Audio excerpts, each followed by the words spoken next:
Alhamdulillah, wassalatu wassalamu ala rasulillah.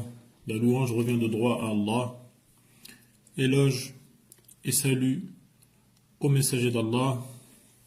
Marhaban bikum jami'an, bienvenue à tous. On commence donc une nouvelle série dont le sujet est les noms d'Allah. Comme on l'a annoncé, ce sujet revêt la plus grande des importances, car le fondement de tous les domaines du savoir utile gravite autour de la connaissance des noms d'Allah. Car ce qu'on observe autour de nous, dans les lois de cet univers, ou ce qu'on observe dans les lois juridiques d'Allah, dépendent des noms d'Allah, loin de lui tout défaut. Donc aujourd'hui, on va commencer par une introduction qui est adressée à tout le monde. À tout le monde, même à ceux qui ne sont pas musulmans. Et pour cela, je vais vous demander de vous détacher un instant. Détachons un instant notre attention du train-train quotidien. Libérons-nous de ces modes de pensée qui brident notre esprit. Levons ces barrières qui entravent notre capacité à prendre de la hauteur. Regardons autour de nous, regardons bien, et l'observateur attentif de ce monde, de cet univers, de son fonctionnement, remarquera un univers si harmonieux, une mécanique si bien huilée, composée de pièces si infiniment précises. Il verra sans aucun doute un fonctionnement si maîtrisé. Et jusqu'ici, tous les êtres humains sont d'accord. Croyants et non croyants. Tous sont émus par la beauté, par la justesse, par la majesté qu'on ressent en observant cet univers. Alors, il en est de même lorsqu'on se penche sur ce qui fait de nous des êtres intelligents. Donc, quand on regarde pas seulement autour de nous, à l'horizon, mais lorsqu'on tourne ce regard également vers nous-mêmes et qu'on fait une introspection, qu'on fait un examen de ce que nous sommes, de notre corps, de son fonctionnement, de ce qui fait de nous des êtres intelligents qui nous abritons des organes plus précis les uns que les autres. Ces organes, ces membres, ces facultés qui nous permettent d'accomplir les différentes fonctions nécessaires à notre maintien en vie. Toutes ces observations nous émerveillent et laissent en nous une empreinte qui est proportionnelle à la sensibilité de chacun. Et personne ne sort de cet examen indemne d'une sensation profonde, d'une empreinte sur son âme, d'un ressenti extrêmement lié aux émotions et au fin fond de notre être, de notre personne humaine. Et les exemples ne manquent pas. On n'aura pas le temps, dans cette introduction, d'en faire le tour. Les exemples foisonnent de la précision de l'ADN, invisible à l'œil nu. Ce code qui renferme une quantité inouïe de données propres à chaque être vivant qui peuple la planète. De l'infiniment petit donc jusqu'à l'infiniment grand, jusqu'à la précision de la distance qui nous sépare sur Terre du Soleil, c'est 150 millions de kilomètres et qui correspondent exactement à la distance nécessaire pour que la vie soit possible sur Terre. Sinon, nous serions tous gelés si la Terre était un peu plus éloignée, ou nous serions tous brûlés vifs si le Soleil était un peu plus proche que ce qu'il n'est actuellement. Et la vie aurait été tout simplement impossible. Mais on peut aller bien plus loin que constater ces vérités générales. On peut aller bien plus loin que la voix off d'un reportage sur les fonds marins ou sur les hauteurs vertigineuses de l'Himalaya, où souvent le présentateur, en extase, se contente en vérité de mettre des mots sur des choses qu'on voit. On peut aller bien plus loin en vérité. On peut pousser la réflexion jusqu'à tirer des conclusions bien plus intéressantes qu'une simple description du monde. On peut utiliser la faculté de raisonner dont le Créateur nous a équipés pour faire des déductions et des inductions. Voyez-vous, si j'observe une ombre, si je constate qu'il y a une ombre, c'est qu'il y a forcément une source de lumière, comme le soleil par exemple.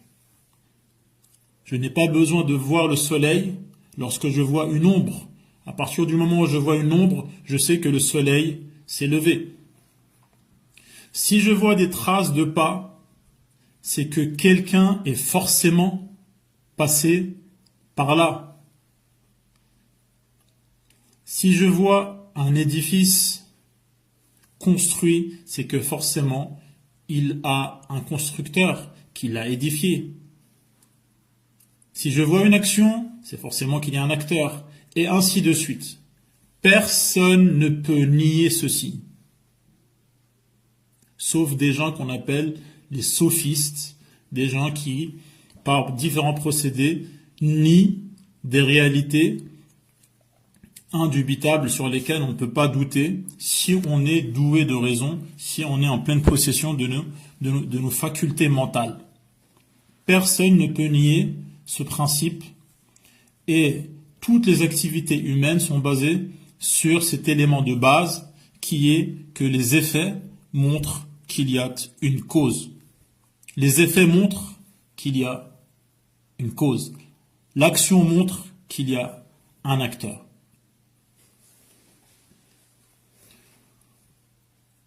Alors, on peut donc aller bien plus loin que se contenter de constater ce monde.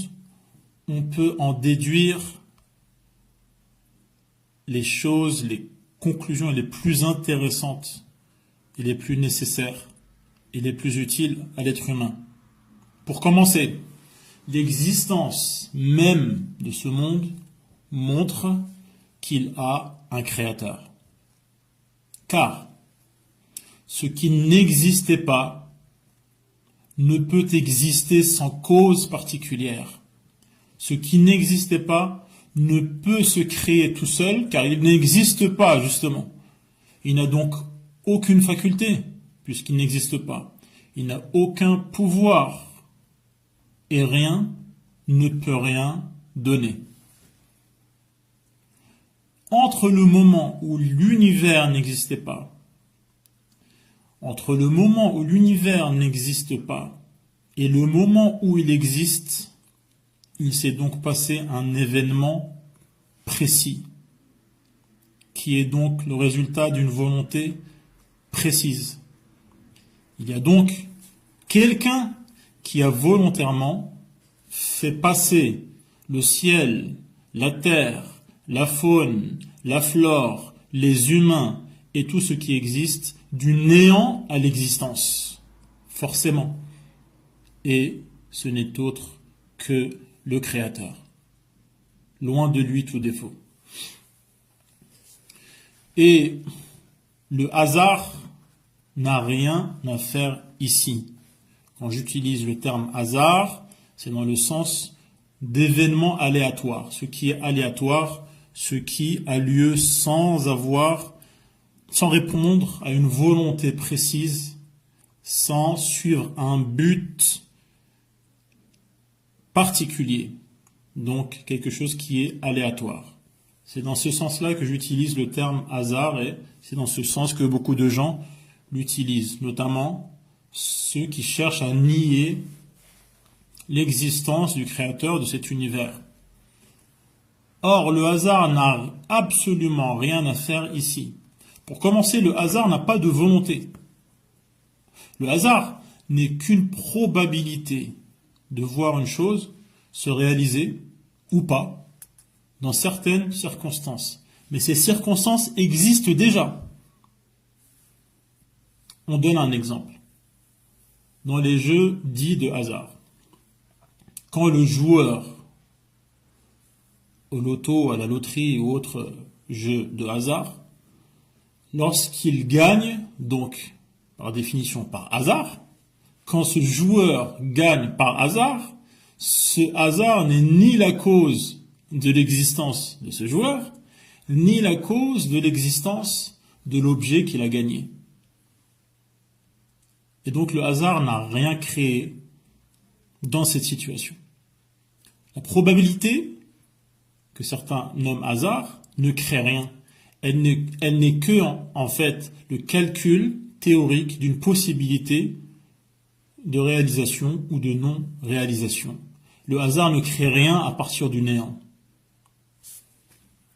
Et à ceux qui avanceraient que l'univers a été créé par hasard, nous disons donc, mais qui l'aurait créé par hasard? Ensuite, nous disons que la précision des éléments de ce monde démontre sans aucun doute qu'il y a une volonté déterminée minutieusement. Il y a une volonté précise que les choses qui existent de telle manière, qui est celle par laquelle les éléments qui nous entourent et nous-mêmes existons. Il n'y a donc pas de hasard.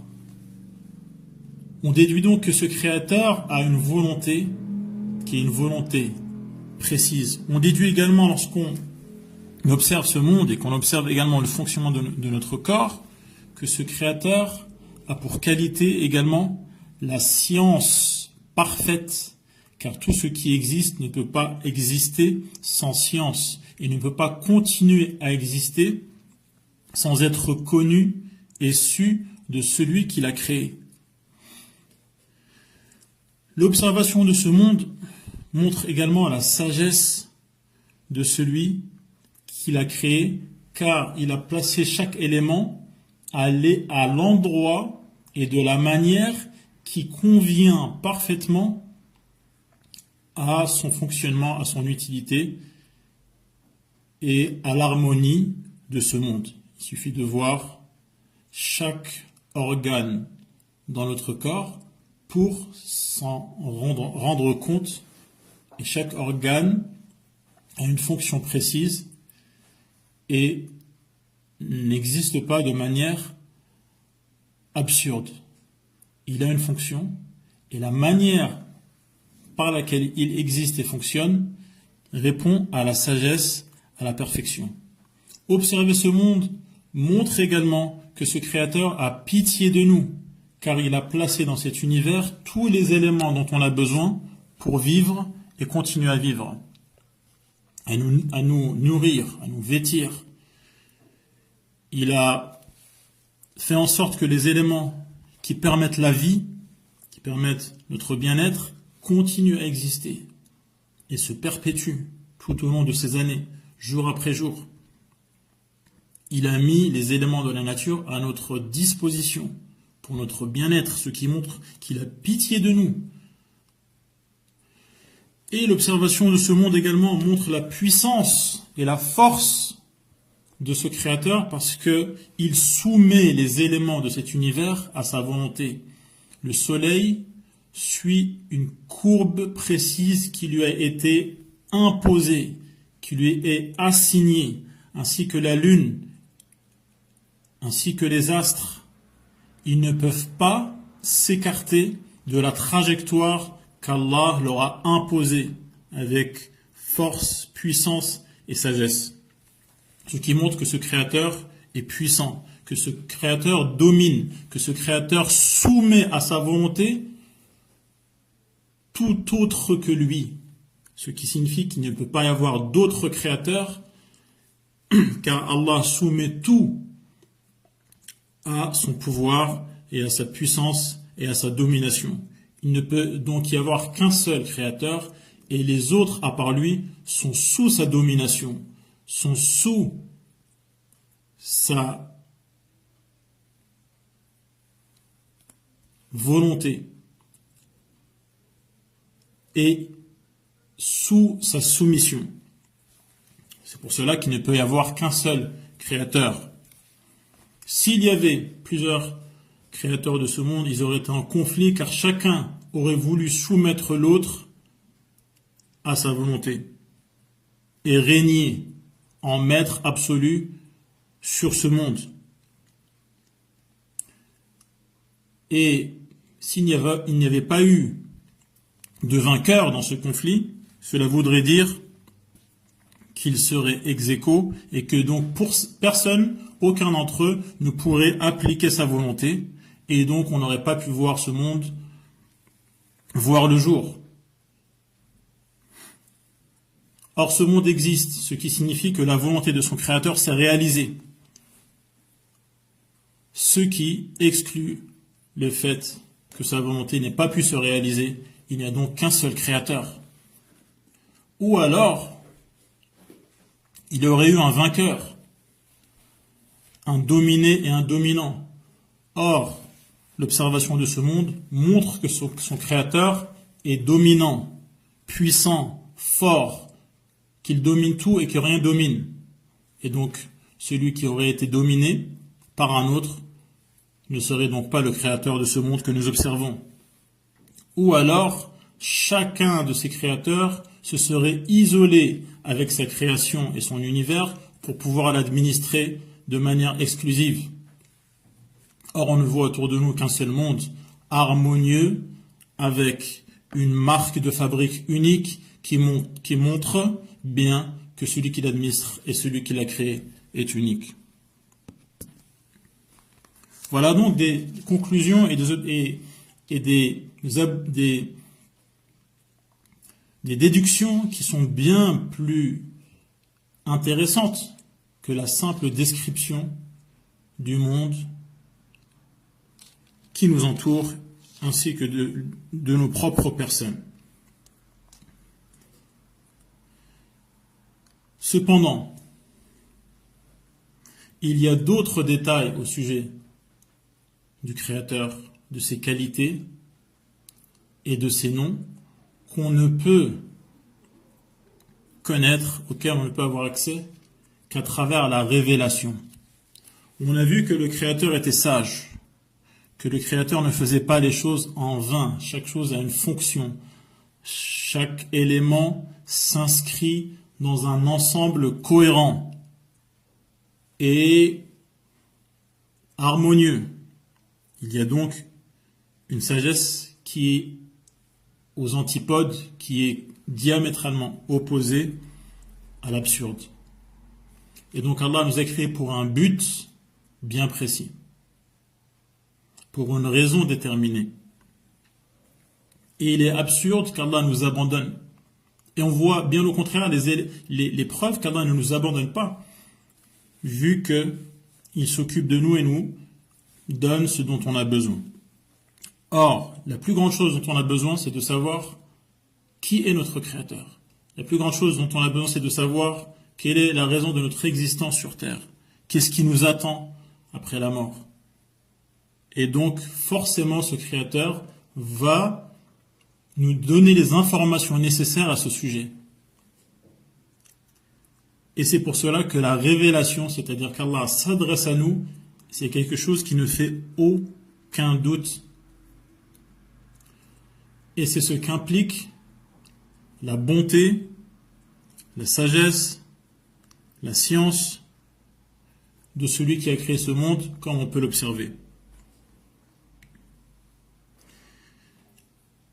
Et effectivement, on voit dans l'histoire humaine qu'il y a eu des prophètes qui se sont présentés aux êtres humains et qui ont avancé que Allah s'est adressé à eux pour montrer aux gens les vérités qui permettent de savoir qui est leur créateur et qu'est-ce que ce créateur attend d'eux et qu'est-ce qui les attend après la mort. Tout au long de l'histoire, cela n'est nié par personne, l'existence des prophètes. Même ceux qui ne croient pas aux prophètes savent qu'il y a eu des gens qui ont prétendu avoir été choisis et missionnés par le créateur de cet univers. Et les signes qui montrent que ces prophètes disent la vérité sont nombreux.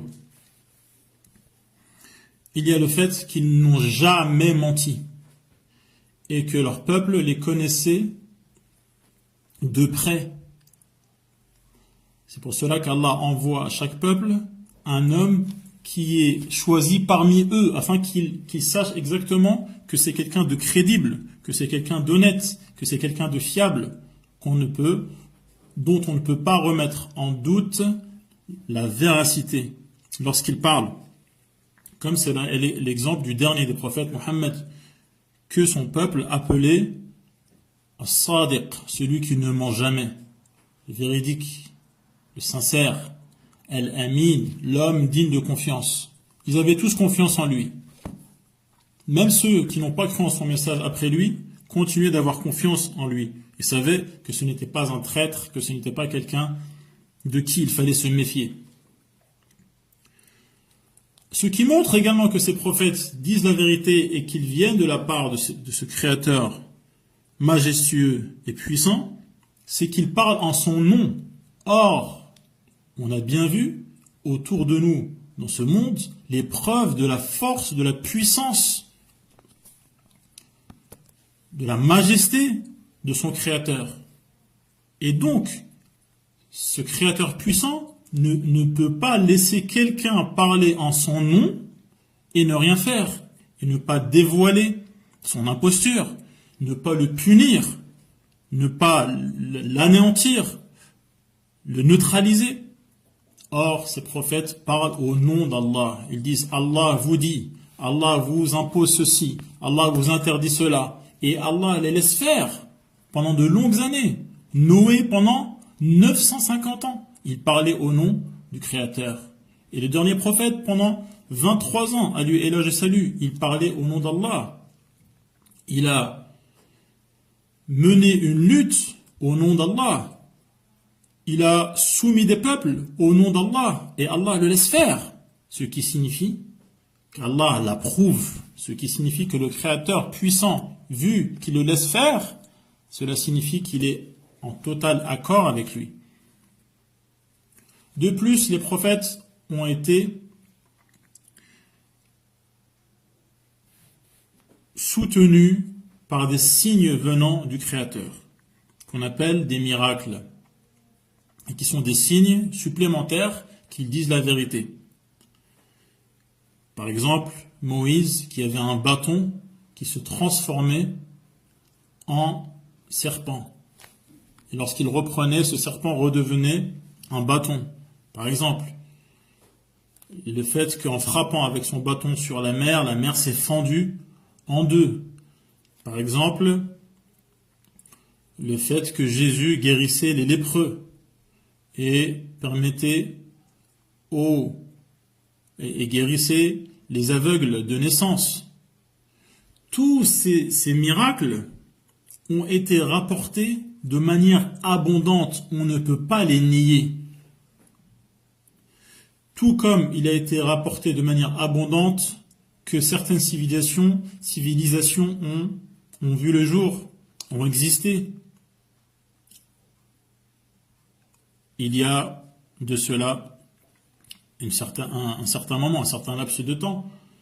Mais le témoignage d'un nombre important de personnes ne peut pas être remis en cause. Sinon, on remettrait en cause des vérités qui sont établies, comme l'existence de certaines civilisations.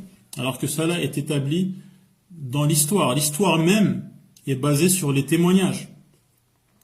Car on ne peut pas avoir été présent à chaque époque, dans chaque endroit, pour tout constater. Si on remet en cause les témoignages des gens qui sont fiables, et à plus forte raison, le témoignage du plus grand nombre, un nombre qui, de manière sensée, on ne peut pas remettre en cause, leur véracité, alors dans ce cas-là, on ne peut plus rien affirmer.